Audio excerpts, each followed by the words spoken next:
নব্বইয়ের দশকে বাংলা সিনেমা বলতে দর্শকেরা পারিবারিক ড্রামা, অ্যাকশনে ভরপুর দৃশ্যে কমার্শিয়াল সিনেমাকেই বুঝত। সেই সময় রঞ্জিত মল্লিক, তাপস পাল, সন্ধ্যা রায়, প্রসেনজিৎ চট্টোপাধ্যায়, ভিক্টর ব্যানার্জি, চিরঞ্জিত চক্রবর্তী এবং অন্যান্য দিগ্গজ অভিনেতাদের নিয়েই চলেছে বাংলা চলচ্চিত্র। তবে এই সব জনপ্রিয় তারকাদের মাঝেই কিছু শিশু শিল্পী নিজেদের উজ্জ্বল উপস্থিতি দিয়ে বাংলা সিনেমাকে সমৃদ্ধ করেছে। এদের মধ্যে অন্যতম মাস্টার রিন্টু। ৩০০টা সিনেমায় অভিনয় করেও প্রাপ্ত টলিউড থেকে। আজ ওল্ড গপ্প চ্যানেলের এই ভিডিওর মাধ্যমে জানুন মাস্টার রিন্টুর কষ্টের কাহিনী। ভিডিওটি শেষ পর্যন্ত দেখার অনুরোধ রইল। আর আপনি যদি এই চ্যানেলে নতুন হয়ে থাকেন তাহলে অবশ্যই চ্যানেলটি সাবস্ক্রাইব করুন। বাংলা সিনেমার মাস্টার রিন্টুকে মনে আছে? ৯০-এর দশক থেকে যত বাংলা সিনেমা রয়েছে সবেতেই প্রায় শিশু শিল্পীর চরিত্রে দারুণ জনপ্রিয়তা পেয়েছিল এই অভিনেতা।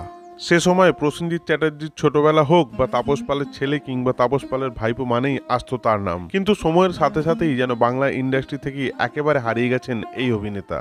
স্বাভাবিকভাবে এখন অনেকটাই বড় হয়ে গিয়েছে এই অভিনেতা, তবে এখন আর তাকে বাংলা সিনেমায় দেখা যায় না। বড় হয়ে একেবারেই যে সিনেমায় অভিনয় করেননি তা নয়, কিন্তু নায়কের চরিত্রে আর দেখা যায়নি তাকে। শুনতে অদ্ভুত লাগলেও টলিউডে ব্রাত্য থেকে গিয়েছেন তিনি। এই কারণেই যে অভিনেতাকে ছোটবেলায় নায়কের শৈশবের চরিত্র করতে দেখা যেত, বড় হয়েই তাকে অভিনয় করতে হয়েছে নায়কের বন্ধু কিংবা নায়িকার দাদার চরিত্রে। এখন তাকে দেখে অনেকেই হয়তো এক দেখায় চিনতে পারবেন না। সকলেই প্রায় ভুলতে বসেছেন ছোট্ট মাস্টার রিন্টুকে। এই অভিনেতার ভালো নাম সজলদে হলেও নিজের পাড়া থেকে টলিপাড়া সবাই তাকে মাস্টার রিন্টু নামেই চেনেন এখনো। ছেলেবেলা থেকেই অভিনয়ের প্রতি তার ভীষণ ভালো লাগা ছিল। তার অভিনীত প্রথম সিনেমা তুমি কত সুন্দর হলেও প্রথমে কিন্তু মুক্তি পেয়েছিল গুরুদক্ষিণা। একসময় তাকে নিজের হাতে অভিনয় শিখিয়েছিলেন উৎপল দত্ত, তরুণ মজুমদার, সন্ধ্যা রায় থেকে শুরু করে তাপস পাল পর্যন্ত। প্রসঙ্গত তারই সমসাময়িক শিশুশিল্পী বিট্টু, অর্থাৎ এখনকার মহানায়ক সোহম চক্রবর্তী এখন বাংলা ইন্ডাস্ট্রির জনপ্রিয় নায়ক। আর তারই সমসাময়িক হয়ে এই প্রতিভাবান শিল্পী এক প্রকার হারিয়ে গিয়েছেন বিনোদন দুনিয়া থেকে। এককালে পাওয়া মানুষের অসংখ্য ভালোবাসা আজও রয়ে গিয়েছে তার কাছে। কিছুটা ক্ষোভ নিয়েই অভিনেতা জানিয়েছেন, এক সময় লকডাউনের পর এমনও অবস্থা গিয়েছে যখন না খেয়ে দিন কেটেছিল তার, কিন্তু টলিপাড়া থেকে কেউ একবারও তার খোঁজ নেয়নি।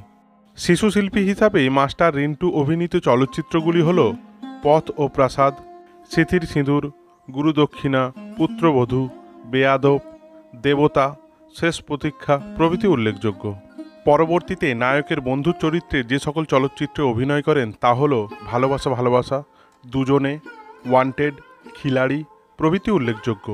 ওল্ড গপ্প চ্যানেলের পক্ষ থেকে অভিনেতা মাস্টার রিন্টু ওরফে সজল দেকে আগামী দিনে শুভেচ্ছা জানাই। শিশু শিল্পী হিসাবে ওনার অভিনয় সিনেমাপ্রেমী মানুষের মনে গেঁথে থাকবে আজীবন। এই ছোট্ট ভিডিওটি যদি আপনাদের ভালো লেগে থাকে তাহলে দয়া করে চ্যানেলটি সাবস্ক্রাইব করে পাশে থাকুন। ধন্যবাদ।